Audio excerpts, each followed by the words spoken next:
All right, guys, we've got an absolutely huge escalation.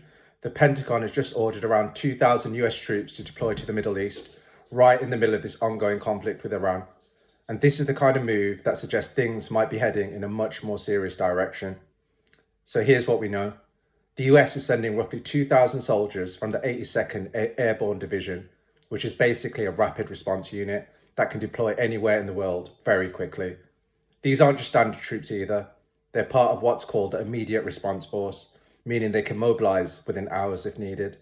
So this isn't just a routine deployment. This is a high readiness military move. So what does this mean?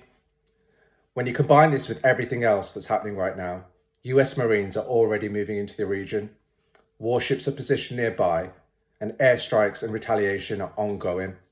This could bring somewhere between 6,000 to 8,000 US troops close to Iran.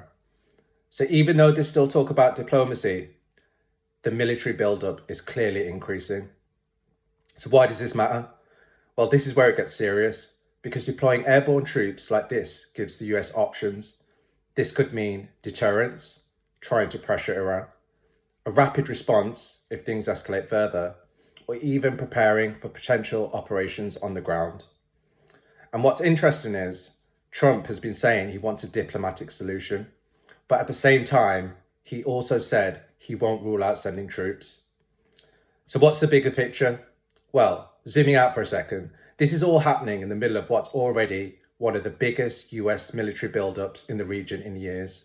We've seen aircraft carriers, fighter jets, missile systems. Now adding airborne troops on top of that, it shows things aren't slowing down.